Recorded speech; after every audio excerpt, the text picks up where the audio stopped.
Hey guys, it is finally Friday, so I hope you guys are having a great Friday.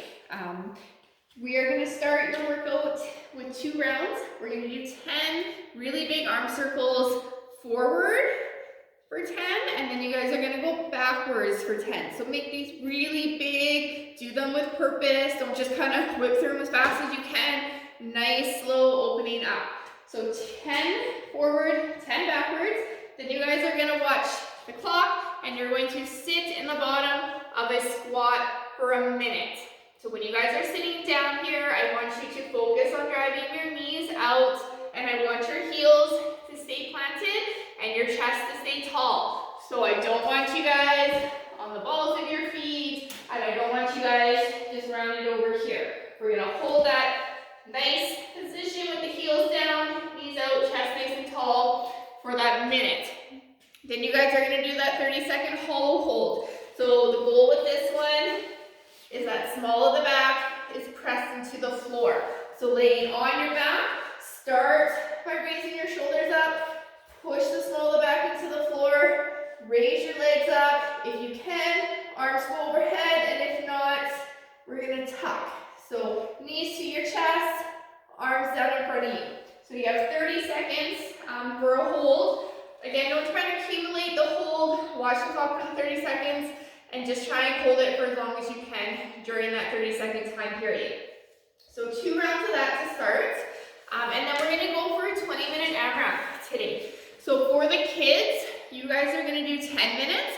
For the teens, you guys are going to do 20 minutes. So we have 3 movements.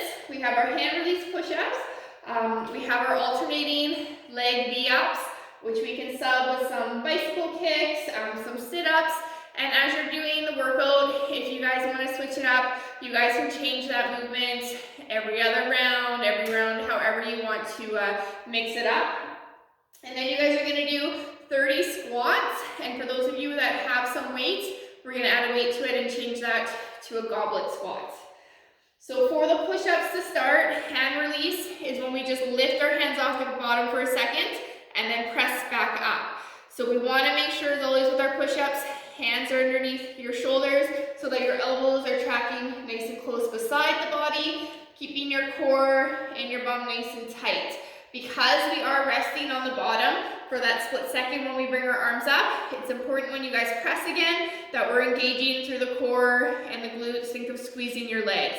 So if you want to make this as hard as possible, the goal is to not let your weight trail off of your thighs or your knees. If you need that extra assistance, that is totally fine, but we still want to try and stay nice and tight so we're not sagging too much through the chest.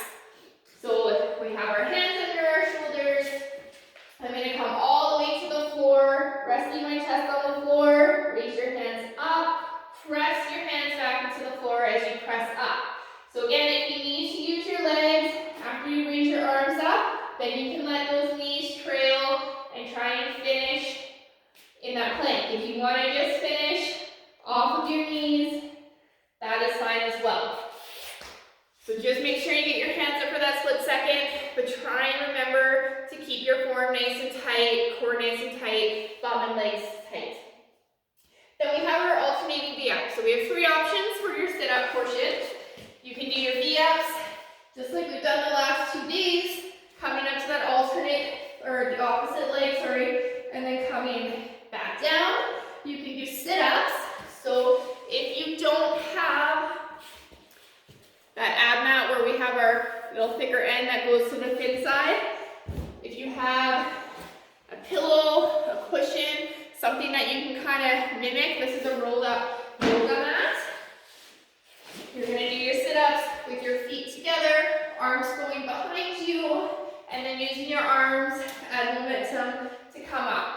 If you have nothing to place behind your small of your back, then you can just tuck your feet up and just try and do your sit-ups as best you can from there, using those arms as momentum. But it can be easier to have your knees up opposed to trying to do them in that butterfly position with no assistance with that lower back. And then you can do the flutter kick. So you can lay on your back, bring your feet up, and you can just do your kicks. So you can do 20 of those opposed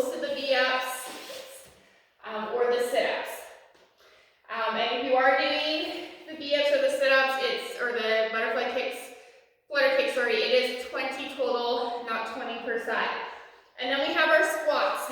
So if you're just doing squats without any weight, even if you are adding the weight, we want to make sure we're keeping those heels down. We're driving those knees out, nice and slow, controlled, keeping your chest up. I don't want you guys to get too fast and freeze and start collapsing.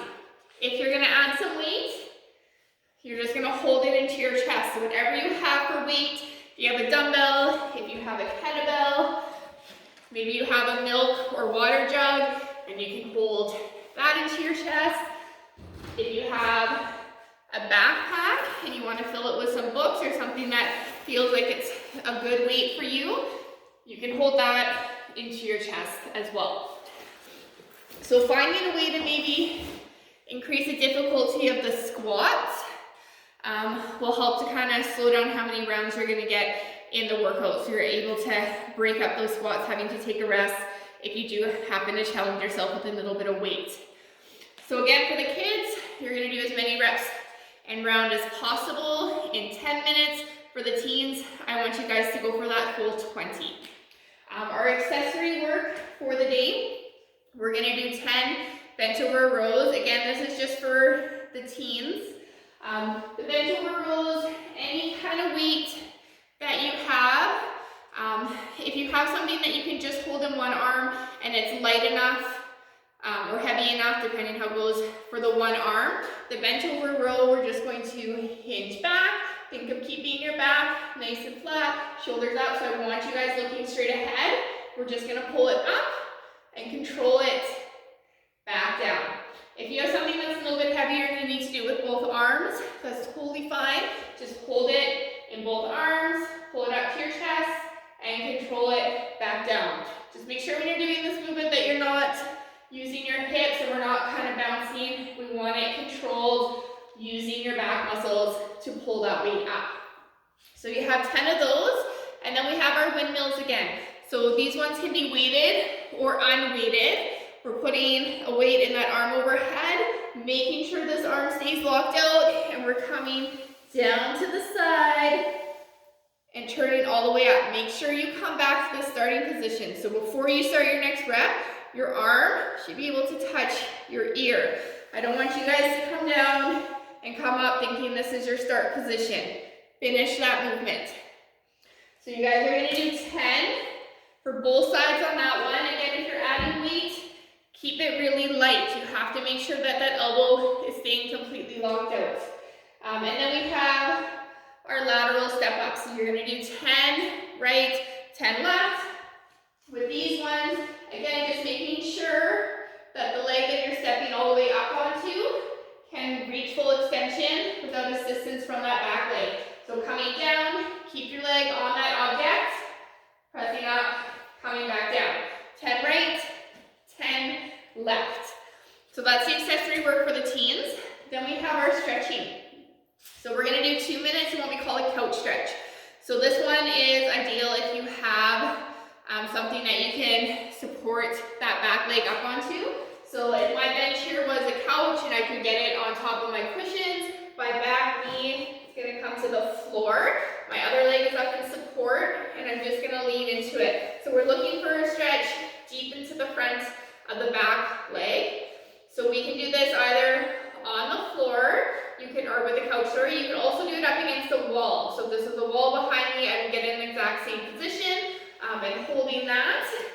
The other option, if you don't have anything to put that leg behind or onto, is just holding it and then trying to lean back into it. You're just going to want to make sure you have something to place underneath of your knee for comfort.